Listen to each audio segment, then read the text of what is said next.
ఏది అయినా ట్రై చెయ్యి ఆచి చికెన్ మసాలా. ఆచి చికెన్ మసాలా. రూపాయి విలువ దారుణంగా పతనమైంది. ఇరాన్ యుద్ధ ఉద్రిక్తత కారణంగా అమెరికా డాలర్ తో పోలిస్తే భారత రూపాయి విలువ ఆల్ టైమ్ కనిష్ట స్థాయికి పడిపోయింది. తొలిసారి రూపాయి విలువ 92.50 దాటింది. 92.65 వద్ద జీవితకాల కనిష్టానికి చేరుకుంది. అంతర్జాతీయంగా నెలకొన్న అనిశ్చితి వల్ల విదేశీ పెట్టుబడిదారులు తమ నిధులను వెనక్కి తీసుకోవడం కూడా ఈ పతనానికి ఒక ప్రధాన కారణంగా నిలిచింది.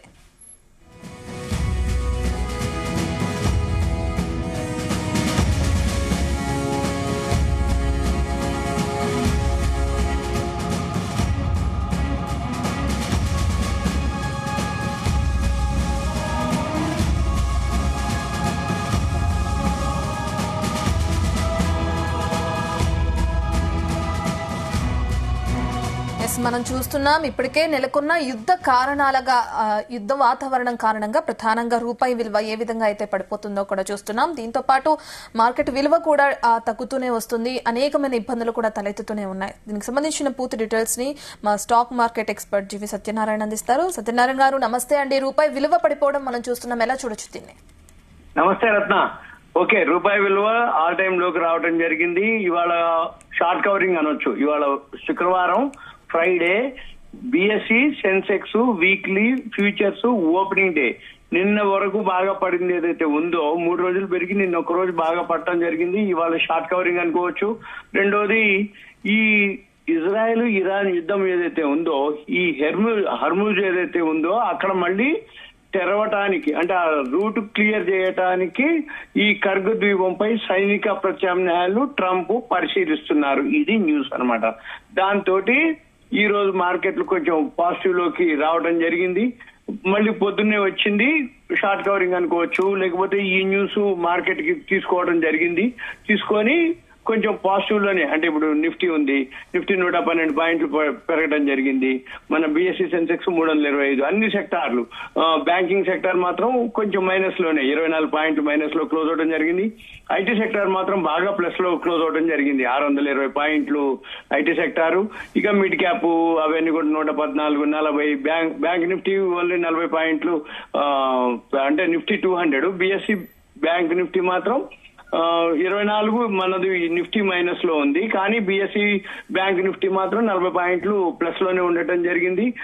ఇకపోతే ఎన్ఎస్సిలో 50లో 2:1 లో 16 మైనస్ లో ట్రేడ్ అవడం జరిగింది. ఇక ఇక్కడ బిఎస్సిలో 30 కంపెనీల్లో 21 ప్లస్ లో ఉన్నాయి, 9 మైనస్ లో ఉన్నాయి. ఇకపోతే మనం చూడవలసిన మెయిన్ ఏంటిదంటే, ఇప్పుడు ఇంకా ఈ అనిశ్చిత పరిస్థితులు లేవు.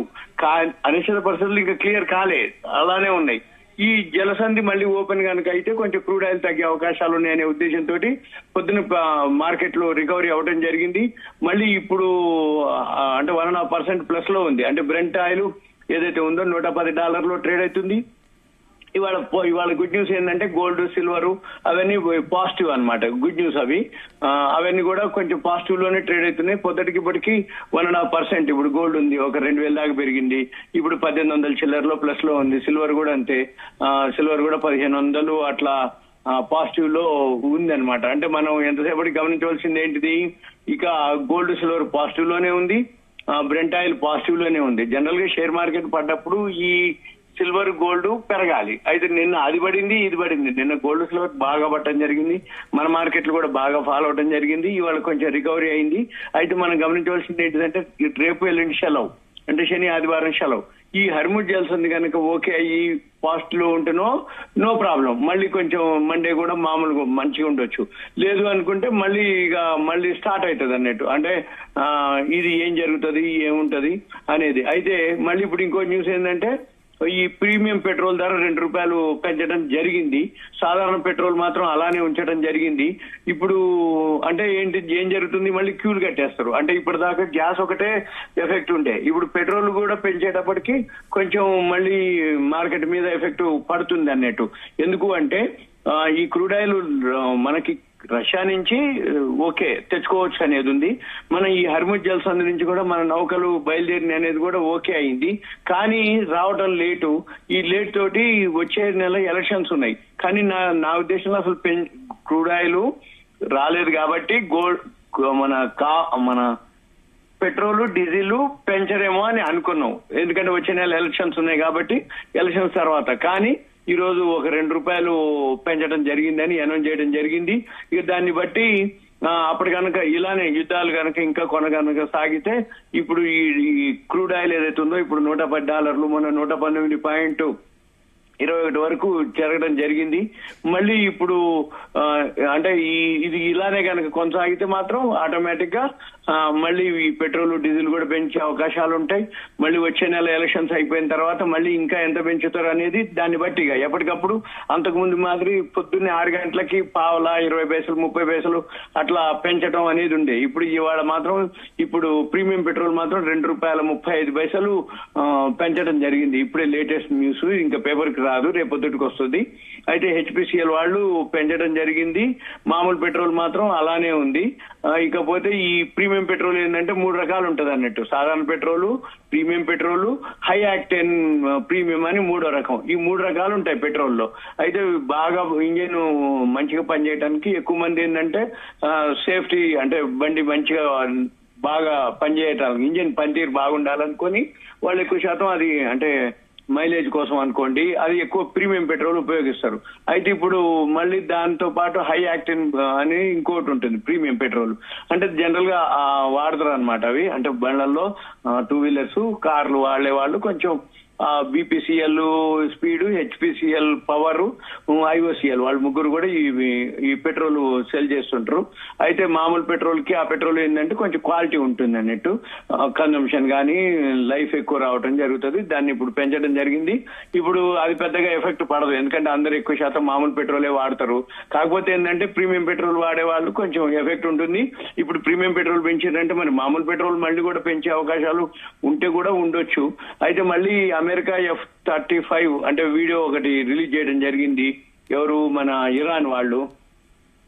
ఏంటిదంటే అమెరికా F-35 ని ఢీ కొట్టడానికి కోసం వాళ్ళు ఒకటి రెడీ చేయడం జరిగింది. అంటే వీళ్ళు ఎప్పుడైతే ఇరాన్ తో యుద్ధంలో ఏమైతుందంటే అమెరికా వాళ్ళు కీలక యుద్ధ విమానాలు కోల్పోతుంది. అయితే ఇప్పుడు తాజాగా ఏంటంటే F-35 యుద్ధ విమానాన్ని వాళ్ళు ఇరాన్ గగనతల రక్షణ వ్యవస్థ అడ్డుకోవడంతో అంటే పశ్చిమాసియాలో అమెరికా స్థావరంలో అత్యవసరంగా దిగాల్సి వచ్చిన సంగతి అనమాట అది. అయితే దీని మీద ఇరాన్ ప్రకటన చేయాలి ఇంకా వాళ్ళ గగనతలం పైన ఏమేమి జరుగుతున్నాయి అనేది. అయితే దాన్ని F-35 యుద్ధ విమానాన్ని దెబ్బతీసిందని చెప్పేసి వాళ్ళు చెప్పడం జరిగింది. ఇక రాబోయే రోజుల్లో ఇంకా ఈ రేపు ఎల్లుండి అంటే శని ఆదివారం మనకి మార్కెట్లు ఉండవు. మన మార్కెట్లు మాత్రం 3:30 క్లోజ్ అయింది. కానీ నైట్ 11:30 దాకా ఈ గోల్డ్ సిల్వర్ కమోడిటీస్ మార్కెట్ ఉంటుంది. ఈ రేపు ఎల్లుండి న్యూస్ ని బట్టి మనము ఎలా ఏంటిది అనేది ఉంది. కాకపోతే షేర్ మార్కెట్ లో అప్ అండ్ డౌన్లు ఉంటాయి, ఒడిదుడుకులు ఉంటాయి. వాల్యూ ఉన్న షేర్స్ మాత్రం కొనుక్కోవటం బెటర్, ఎందుకంటే ఇటువంటి ఛాయిస్ ఎప్పుడు రావు. ఇవన్నీ ఆపర్చునిటీ కిందనే చూసుకోవాలి. మీరు అన్నట్టు ఇప్పుడు రూపాయి విలువ పడిపోవడం జరిగింది. ఈ రూపాయి విలువ పడిపోయింది, ఎఫ్ఐఎల్ అమ్ముతూనే ఉన్నారు. ఇకపోతే ఈ యుద్ధ వాతావరణం ఇంకా అయిపోలేదు, ఇన్ఫ్లేషన్ పెరిగింది అమెరికాలో అనుకోండి. మెయిన్ ఇక్కడ జరిగేది ఏంటిదంటే అమెరికాలో వడ్డీ రేట్లు ఏం తగ్గించలేదు, అదొక న్యూస్. వడ్డీ రేట్లు ఎప్పుడైతే తగ్గించలేదో మార్కెట్ దీన్ని అంటే నెగిటివ్ గా తీసుకోవటం జరుగుతుంటది. అయితే వరల్డ్ మార్కెట్లు మెయిన్ ఇవన్నీ కావు, ఒకటే వరల్డ్ మార్కెట్లు అన్ని పడితే మన మార్కెట్లు పడతాయి. చెప్పు సత్యనారాయణ గారు, మనం చూస్తున్నాం యుద్ధ అనిశ్చితి అనేది కొనసాగుతూనే ఉంది, కానీ ఇవాళ మార్కెట్ మాత్రం లాభాల్లోనే ఉంది. ఎందుకు అనుకోవచ్చు?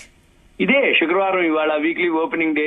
నిన్న బాగా పడింది, వాల్యూ ఉన్న స్టాక్స్ బయింగ్ లోకి వస్తాయి, అంతే సింపుల్ అన్నమాట. దీన్ని షార్ట్ కవరింగ్ అంటారు, దీన్ని రిలీఫ్ ర్యాలీ అంటారు. ఈ రిలీఫ్ ర్యాలీలు షార్ట్ కవరింగ్లు కంటిన్యూనా కాదా అంటే ఏముండదు, ఎందుకంటే ఎఫ్ఐఐలు బయింగ్ లోకి రావాలి, వరల్డ్ మార్కెట్ పాజిటివ్ లోకి రావాలి, యుద్ధ వాతావరణం మామూలు కావాలి, ఈ క్రూడ్ ఆయిల్ తగ్గాలి, అప్పుడే మన మార్కెట్లు కానీ ఏదున్నా. ఎందుకంటే ఈ ఎఫెక్ట్ మామూలుగా ఉండదు, రాబోయే రోజుల్లో ఇంకెక్కువ ఉంటుంది. ఎందుకంటే ఇన్ఫ్లేషన్ పెరుగుతుంది. మనం కొనుక్కునే వస్తువులు ఇప్పుడు చిన్నగా ఏం చేసారు, గ్యాస్ పెంచారు. ఇప్పుడు ఆ పెట్రోల్ ఒకటి ప్రీమియం పెట్రోల్ ఒకటి పెంచడం జరిగింది. ఇక నెక్స్ట్ ఏం చేస్తారు, చిన్నగా ఒక్కొక్కటి పెంచుకుంటూ పోతుంటారు. మనమే ఇంకా పెంచలేదని చెప్పేసి అనుకోవటం కాదు, ఆల్రెడీ చేస్తారు. కాకపోతే నా ఉద్దేశ ప్రకారం ఎలక్షన్స్ వరకు పెంచరేమో అని అనుకున్నా. కాకపోతే వాళ్ళు ఇప్పుడే ఇంతకు ముందే అనౌన్స్ చేయడం జరిగింది వాళ్ళు ఏది ఆ ప్రీమియం పెట్రోల్ పెంచడం కోసం అని. అయితే ఇవన్నీ ఇక మనం రాబోయే రోజులు ఇంకేమేమి చూడాలను అంటే ఇన్ఫ్లేషన్ బాగా పెరిగినప్పుడు ఆటోమేటిక్ గా ఒక ఎఫెక్ట్ కాదు, మామూలు కంపెనీల రిజల్ట్స్ అంటే ప్రాఫిట్లు తగ్గిపోతాయి. ఏవైతే బిజినెస్లు ఉంటాయో కంపెనీలు కానీ మన మామూలు బిజినెస్లు కూడా అవన్నీ కూడా లాస్ లోకి వెళ్ళిపోతాయి. అంటే ట్రాన్స్పోర్టేషన్ అనుకోండి, ఎప్పుడైతే మనం కొనుక్కునే సేవింగ్స్ ఉండవు, ఇక ఎక్కువ తక్కువ అంటే ఖర్చులు ఎక్కువ ఉంటాయి కాబట్టి సేవింగ్స్ ఎక్కువ జరగవు. ఆటోమేటిక్ గా అన్ని విధాల ఎఫెక్ట్ ఉంటుంది. అది ఎకానమీ మీదనే, మన ఇండియా ఎకానమీ మీదనే అది పడుతుంది. ఇప్పుడు మనం అంటే ఏదైతే రూపీ ఉందో ఆల్ టైమ్ లోకి రావడం జరిగింది. అది ఇంకా చిన్నగా ఇట్లే ఉంటే 100 రూపాయలు కూడా తొందరలోనే రీచ్ అవ్వచ్చు. 100 అంటే 100కి దగ్గరలో. నెలల ఎన్ని నెలలు ఎప్పటికి ఎంత చేరుద్ది అనేది మనం ఇక రాబోయే రోజుల్లో చూడాల్సిందే. ఎందుకంటే ఈ యుద్ధ వాతావరణం మనకే కాదు, ప్రపంచ వ్యాప్తంగా ఒక ఇరాన్ అమెరికా యుద్ధం చేస్తే వాళ్ళిద్దరు నష్టపోయినారు.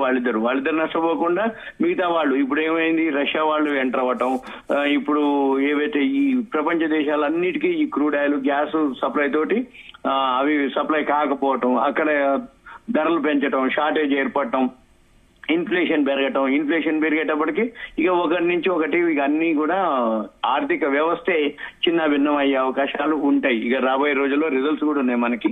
మళ్ళీ ఇంకొకటి ఏప్రిల్ 1 నుంచి ఇథనాల్ వాడాలనేది, అది షుగర్ కంపెనీల బెనిఫిట్.